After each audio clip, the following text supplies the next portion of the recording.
Hi guys. So today I wanted to talk to you about what it was like growing up in a Christian cult, as well as what it's like growing up with two abusive parents, because I think those two things go hand in hand. Basically, in our Christian cult, and I was a part of two different ones.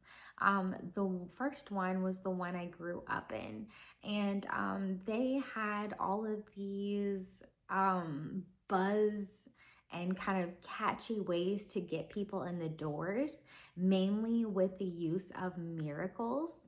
And I don't know if you've ever seen anything about televangelism and how fake it is, but they would go to third world countries and hold these crusades where people were just miraculously getting healed all the time. I didn't realize until I was much older that all of that was fake. They pay people to say things. They coerce people to say things. It's a whole performance. It's a fake performance.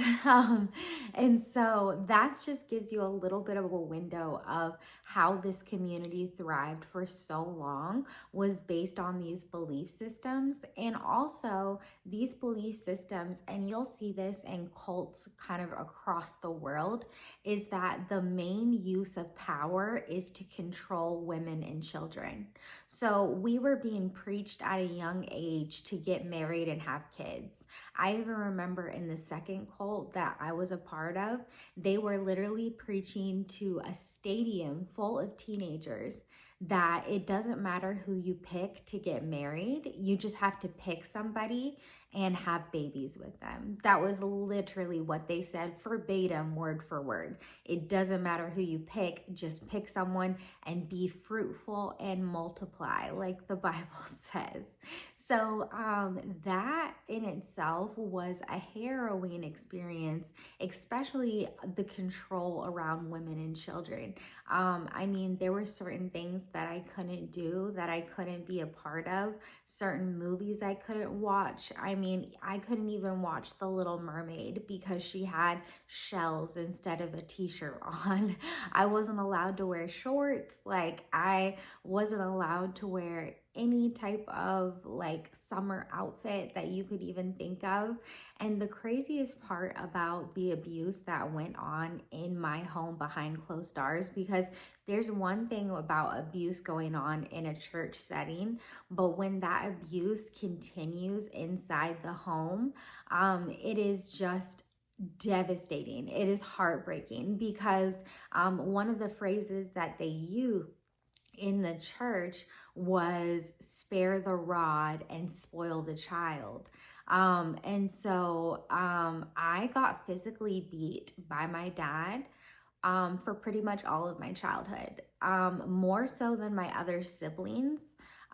Probably because he had a weird connection with me that wasn't healthy, that he would give me the most attention, but also the most punishment.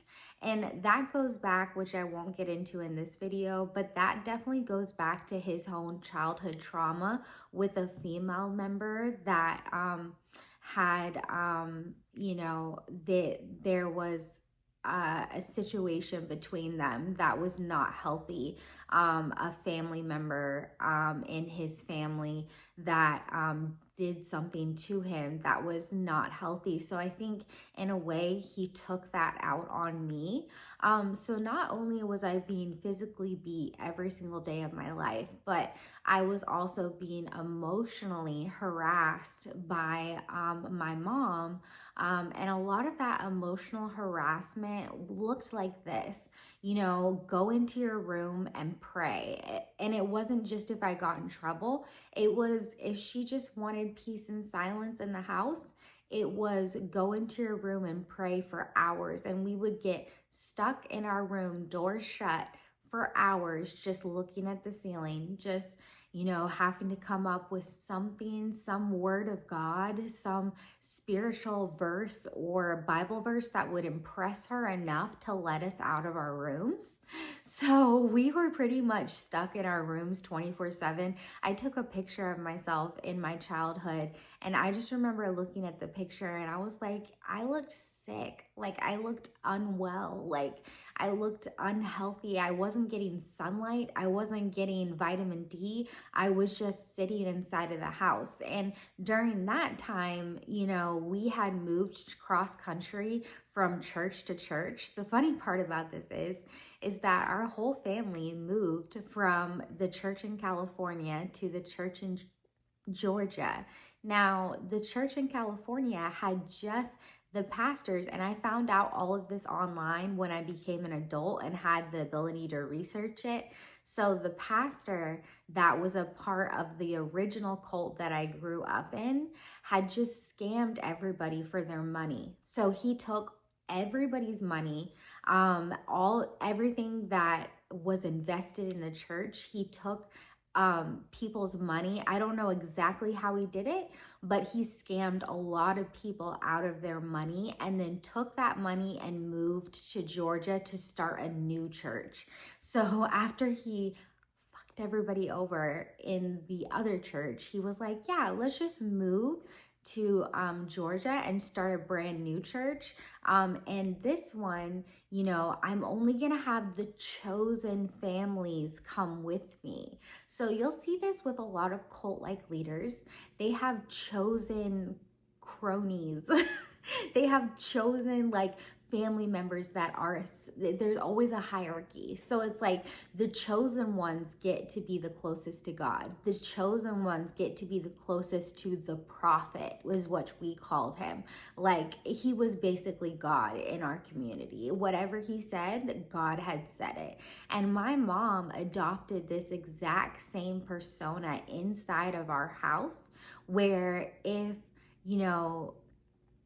if she said it, it was God saying it. She became God in our home. And that was her way of finding some power in life, because I think she had been powerless for so long that, that was some way to find power and control. And it became so obsessive to the point where we would drive around restaurants, like in the parking lot, circling restaurants, and my mom would be praying and trying to figure out where to eat, because in her mind, we could be saving someone from hell. And so we had to pick the right place to eat just in case there was someone there who needed to be saved. So she would make our whole family pray about which restaurant to eat at. And obviously her word was the one who decided. So it was kind of funny, because it's like she's acting like she's God in our house and making us pray. I mean, pray about the most minute things, like which color folder to get for back to school. That's how deranged it was, and so I mean, when you're praying about every little thing and you never get to make a decision on your own, that really messes up with your psyche, especially as an adult. It makes it very hard to make decisions. And I struggled with that for a long time until I was able to heal myself and start making decisions on my own. But the praying about all these little things, my cousin told me a story one time, and she was like, I remember coming to your house and I just asked if you could come to Starbucks with me to get a little coffee. And my mom immediately looks at me and is like, you know what to do. Go ahead and pray about it and see if you can go. And so I had to sit there in front of my cousin and pray with her if I could go get a coffee at Starbucks. And this is just a small example of the tragedy that was my childhood, which was constantly praying about every single thing. It wasn't just like you go to church on Sunday and you live a normal life as a good person. That's why it's like, I honestly don't have problems with people who who use faith for good reasons. I have no problems with people who actually use their faith to feed the homeless, to be good to people, to care about people. But every single church I have been a part of has been fake hypocrites. They've been the same type of Pharisees and Sadducees that the Bible talks about. If I know probably people haven't read the Bible like I have, I was forced to read it multiple times. But the Pharisees and Sadducees were these hypocrites that God threw out, or Jesus threw out of the temple because he was so over their double standards. And he was like, this is not what the church is meant to be. You have made this church to control people, and this is not what I sent my son for. So he destroyed the temple, and that was a statement. But it's like, in real life, most people who are running these churches, especially these cults, which is a little bit deeper than just a church. A cult is all right, so a cult is a relatively small group of people having beliefs or practices relating to religion that are regarded by others as strange or sinister, or as imposing excessive control over members. And that is the point here, is that cults impose control, especially over women and children, because what can women and children do for a cult? They can grow the members. Why are they pushing be fruitful and multiply? So they can grow their members. By growing their members, that's more labor for the cult. By growing their members, that's more money for the cult. So it's like, and it also keeps people stuck, because if you're pregnant and keep getting pregnant, and you're with just trying to take care of kids in that type of an environment, there's no autonomy for you to be able to leave, especially if your husband is in the community and you just had kids with him, and it's like you're stuck, like there's a real way that the cult traps people into this belief system, and it ultimately wears down every type of sense of self-worth. Because you're not supposed to be getting your self-worth from yourself. You're supposed to be getting your self-worth from a God in the sky that is mainly known for punishing people. So it's like, we always say that God was made in our image, but really we made God in our image. We did that. Because the God that I know is a benevolent, abundant, loving, unconditional creator of the universe. And the creator is also the fabric that holds everything together. So it's like, in some ways, instead of realizing that the source of life is so much more than our brains can fully comprehend, our brain decided to make a God out of a man to mirror us in a way. So we can almost worship ourselves. And it's like, this is just, part of a theory of what I have studied recently about how the origins of Jesus Christ and God began, because the stories do not line up with the history. And so anyway, back to the cult a little bit. The control and the fear, they used fear as a motivator to keep people in the community. And what is that fear? You're going to go to hell if you leave.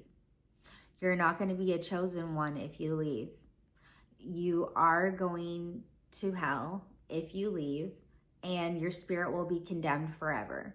I mean, these are the kind of things that they're telling people, And it's like, the God that I grew up knowing was the God of fire and brimstone, the one that would just destroy everything if you didn't do exactly what he said. And so there was a fear there that was used to control the people. And fear-based religions will always fizzle out, because love-based beliefs um, are so much more valuable and so much more powerful in the world. When you operate from a place from love, you manifest your destiny, you manifest your reality. So when I got to a point where my brain was more fully developed, I started rewiring my brain and unbrainwashing myself from everything I had been raised to believe in. I mean, just for an example, they would compare us kids. I mean, I was nothing more than, I would only stayed there until 5th grade, so I was young.